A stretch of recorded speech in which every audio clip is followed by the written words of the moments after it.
いらっしゃった方、もう一度手を挙げてください。今、女性でね、僕困っちゃってね、男性の方だったらいいんですが、お許しいただけるでしょうか。女性に青年だという伺うのは大変失礼だということを聞くんですが、お許しくださいますか。ね、福田さんの蔵は倉庫のそうですか。そうですか。僕の一番仲のいい友達も倉田さんという人でね、教えてくださいね。いつのお待ちですか。はい。いや、これ大変ね、ちゃんと大変不思議な方が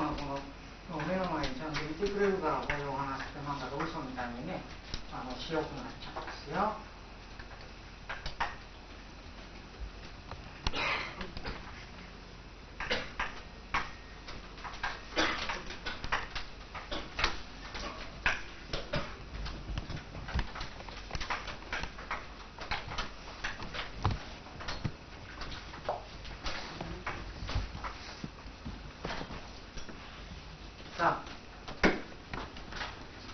今日初めていらっしゃいましたから、種も仕掛けもないですね。ここにあなた様のエネルギー 25% 全部細かく書いてある。それからついでなんですけど、倉田さんね、あなた様がお生まれになって、かれこれ何年ですかね、50年近くなるわけだ。その間、ご自分の生まれた日がどんなエネルギーがあるかご存知でいらっしゃいますか。お知らないで来たわけ。不思議ですね。47年ご自分のことをご存知なかったんですね。結構です。これもご縁ですから、今すぐお教えしますから忘れないでいてくださ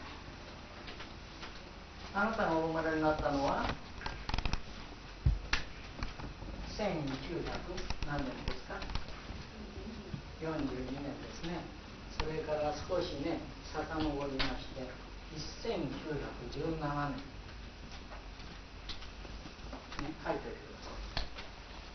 い。1917年5月13日、ポルトガルのファティマというところに、これは私はキリスト教信者はございませんから、物の本に書いてある通り申し上げますよ。聖母マリア様が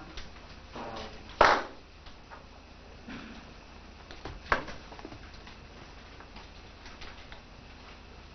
いろいろなことを教えてください。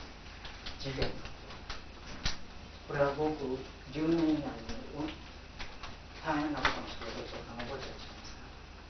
そこに今のね、法皇さんの前に尊立されたのを覚えていらっしゃいます。そしてあなた様5月13日という日にちを選んでお生まれになったとのを私はもろもろの意味があると理解しております。それからもう一つ、そこにその聖母マリアからいろんなメッセージいただいた一人の少年がいます。こういうその少年がヤシンタという少年ね、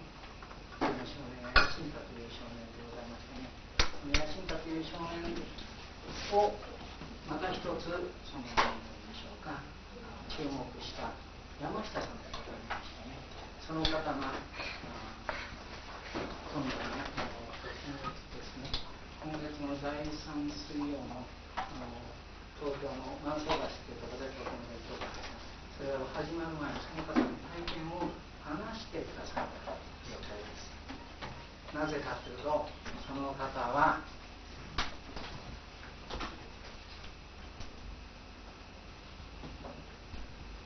1927という数字でずっと分回されている。そこの話は全部一連のもの5月13日とつながっていきますね。よろしいですか。だからあなた様にも1927という数字がね、多少意味が出てくる時があると存じます。で、お話がちょっと脇にそれちゃいましたけど、ここにこれとお名前何としました。あ、そうですか。ありがとうございます。ここに倉さんがですね、非常常に勇気のあるご婦人でございましてね、自らこの美しい方そしたらそのね、価値が成功、この成功の一人、ここにいらっしゃるんですが、大変不思議な感じがしました。いいですか。それでそれはそれとしましてね、これからどういうことが分かってくるかといいますとね、まずこういうことが分かりますね。この光の世界というのは実際にはですね、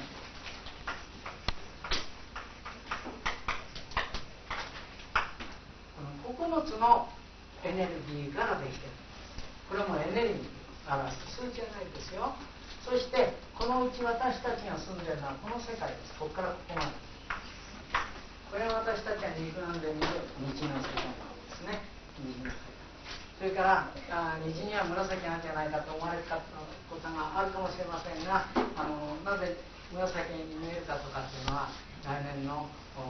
今頃になったら皆さんも合理的に分かってらっしゃるはずです、ね、それが今日からだんだん勉強していくですね、こういう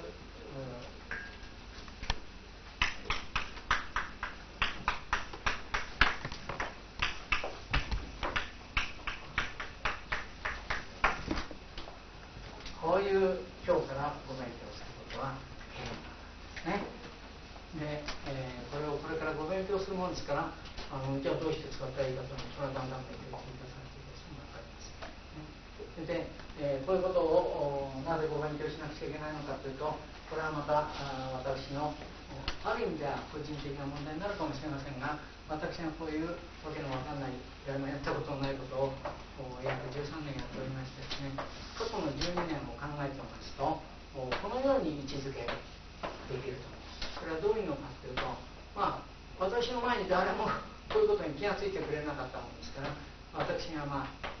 変僭越ながら第一世代とさせていただきますとね、過去の12年は第二世代の方をたくさん作るように努力してた世代だと私は思っています。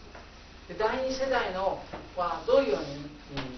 意味付けできるかというと、大体第二世代に現れた方みんなおつもがよくてね、たくさん勉強なさっててね、